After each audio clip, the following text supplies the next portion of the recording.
Soldiers move in to secure the area whilst we're kept at a distance. They check each classroom to ensure no militia is lying in wait.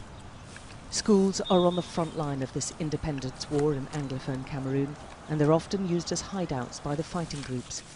What most aren't used for is learning anymore. A whole generation of Cameroon children are being denied an education. It's been disused for so long that they've actually got plants now growing inside. That's how long children haven't been able to be taught at this school. Inside, soldiers check out what looks like a store, which they suspect may have been used to hide weapons. The last lesson in English is still on the blackboard. In the Anglophone areas of mainly French-speaking Cameroon, they've been fighting to keep the British curriculum installed by their former colonialists. But teachers and their children have been swept up in an armed conflict which is becoming ever more brutal. What have they exploded? Yes. A car? Yes.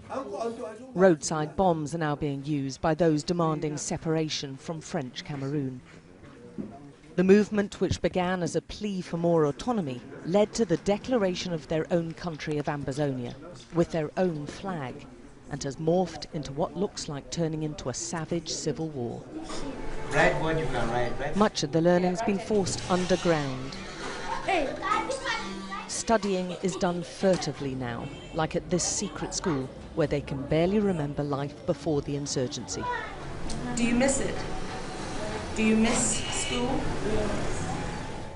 The separatists have banned education in government schools, and those flouting their diktats face imprisonment, torture or death, and age is no barrier. The army says this 7-year-old was hacked to death, his school uniform enough to earn his killing. This head teacher paid with his life for opening his school. Others have been beheaded. Another, who's been a teacher all his life, has given up after his family was kidnapped and held for ransom. Right now, I don't feel safe. I'm scared. I'm scared. If they even find you loitering around the vicinity of a school, you are a target. You are a target. Mary, not her real name, was also a teacher. She's now retraining as a tailor after being hounded out of her home with her 2 children. Before I even came here, I thought of giving up. It was like I should just go and commit suicide, because I did not see any reason of living.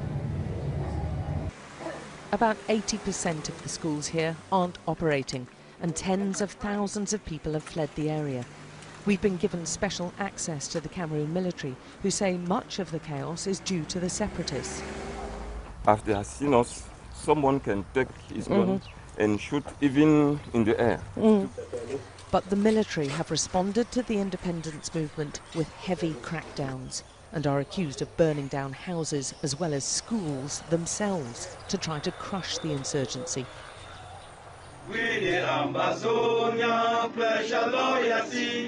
Those fighting for separation have their own anthem inside the former British territory they're now calling the country of Ambazonia, and they want Britain to sit up now and take notice.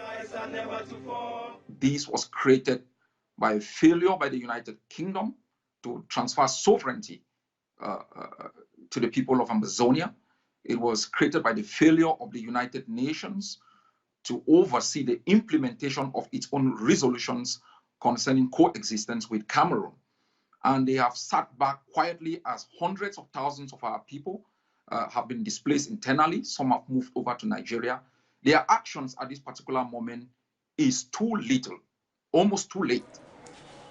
And the international indifference means hundreds of thousands of children are being denied an education. Mary's eldest is one of them.